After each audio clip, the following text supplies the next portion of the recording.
okay, on media. They said Russia is meddling into the US election, right? They said today that Putin wants to be sure that Trump gets elected. Here we go again. It's disinformation. That's the only thing they're good at. How are you doing today? I hope you're all doing good. I'm doing great. It's a beautiful day. The weather's perfect. But situations are not always perfect. So today, once more, we're going to jump into the business of Africa. Okay, so something really drastic and interesting is happening in Chad right now. We need to look into it, fellas. We must be involved, okay? I know many of you are in Africa, some of you in the US, in Europe, in Britain, in Jamaica. And we need you guys. The continent needs you. We need your involvement. So Chad expulsed the ambassador of Germany, sent him back to their country a few days ago, and it was a big deal. Then Germany replied. Germany reciprocated by sending back the Chadian ambassador back to Africa. So let's jump into it and see what it is. The country of Chad has ordered the German ambassador to leave the country due to his impolite attitude. Impolite attitude, that's very interesting. And the lack of respect for democratic customs, the country's communication ministers say. Jan Christian Gordon Kirker, who has been serving as German ambassador to Chad since 2021, was given 48 hours to leave the Central African country on Friday. The two-line statement posted by the ministry did not explain or expand on the reason it gave Kirker's expulsion. So very interesting. Headline, they've chased a German ambassador from an African country. Very interesting. The German foreign minister said that the reason for the ambassador's expulsion were not clear, adding that it was in contact with the government of Chad. The reason that the government of Chad put forward as justification for declaring our ambassador in N'Djamena persona non grata are completely incomprehensible, the spokesman told DW. So this is very interesting to see, fellas, because this doesn't happen very much. Most of the time, it's some of our people that are sent back. A lot of disrespect. We're not treated accordingly to our level of, being as people. They don't respect us. You already know that. And you're gonna find out a little bit later. They treat us in some kind of way. It's very insightful to see an African country say, you know what, you guys are meddling into our business. You need to leave.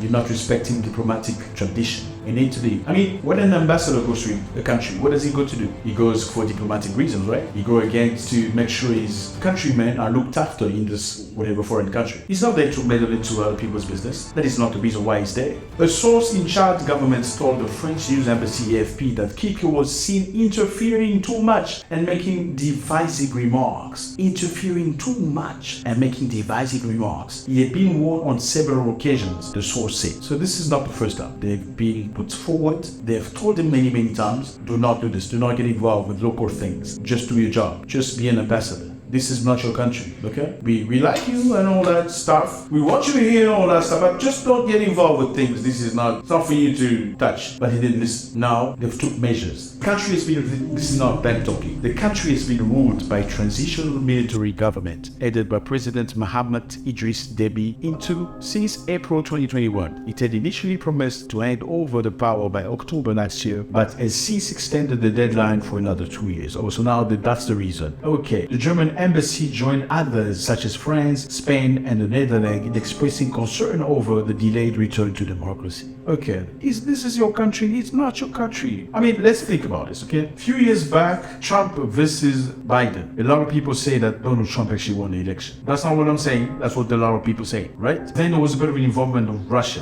What happened next? They attacked Russia, okay, on media. They said Russia is meddling into the US election, right? They said today that Putin wants to be sure that Trump gets elected. Here we go again. It's disinformation.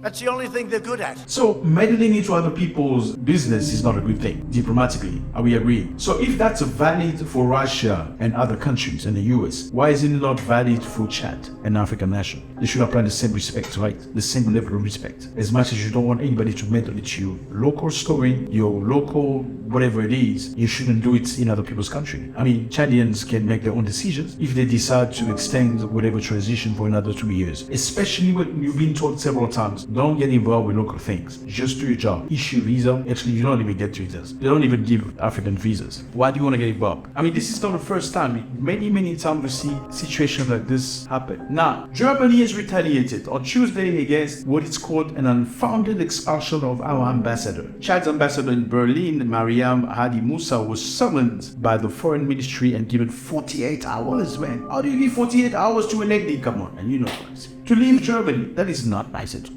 How can you treat a lady like that? They say, we regret that we had to come to this. The ministry said in a tweet, Ambassador Kirke carried out his job in Jamena in an exemplary manner and advocated for human rights and quick transition to civilian government in Chad. But you expulsed the lady from Germany. Anyway, so that's what it is. Basically, it's put for put, punch for punch. And this is what I always say. Africans need to make themselves respected. You can't just accept anything. If they treat you in a certain way, you need to voice yourself. You need to stand up for yourself. You can't just sit down and say, okay, that's okay. He punched me to the left because I believe in God. Let him punch me again to it right now. I don't do that. Punch me to the cheek and turn the cheek. I don't do that crap. That's none of the things that I'm involved in. I believe if somebody treats you in a particular way, you need to sometimes retaliate so you can show them that you deserve respect. Yeah, because respect, unfortunately, as much as everybody deserves respect, people don't necessarily give you respect that you deserve unless you show them that you're not going to play with it. I can see in this instance, Germany doesn't play. So you chase whoever, we're going to chase you whatever. Now, why don't African nations do that most of the time? This is not the first time, fellas. Like a while back, you remember, Germany had to apologize for using the leopard emoji as a jab to the Russian Foreign Minister Sergei Lavrov on Twitter that ended in an offending some Africans. The German Foreign Ministry poked fun at Russian top diplomat during his tour in Africa when he tweeted that he wasn't there looking for leopard, but using the trip to try and justify Russia's full-scale invasion of Ukraine. And a lot of Africans were upset about that. How can you say that? How can you say a top diplomat has not gone to Africa looking for leopard, but is there to justify whatever hell they're doing in Ukraine? So are you telling us that the only reason why people come to Africa is looking for leopard? Like Africa only has leopard to offer and baboons and gorillas. There's nothing else in Africa. That's unacceptable. And that's exactly what one top person in African Union said. You do not speak like that of us. Is Africa only about leopards? Like when you guys came here looking for business in Namibia, were you looking for leopards and monkeys and stuff? No, you were not looking for leopard and monkeys. Why is it that when this guy from Russia comes here, then you say it's about leopard and monkeys? We're not leopard and monkeys. And this has to stop. This is very diminishing. I mean, do you guys remember just a few moments back when the president of Namibia had a chat with a German diplomat who made a comment when he came to Namibia? This guy came to Namibia and said, you know what? Well, I came to Namibia and I see too many Chinese people here. Well, I'm happy to be here, but there are too many Chinese. We got a story with you guys, but there's so much Germans in your country. But there's so many Chinese all over the place. Why do you have so many Chinese? And the president told him, don't tell us how to be. We are grown people. We have our own issues and we can deal with our own problems. We don't need you to tell us how to be. It assumes Africans are children still. They are not mature. They cannot deal with the world powers. They will be ill-treated and fooled as small kids. That's what it implies. Europeans can deal with Chinese. Maybe they are mature, they will know where to keep them. But since Africans are poor, they will have to bribe and so on. No.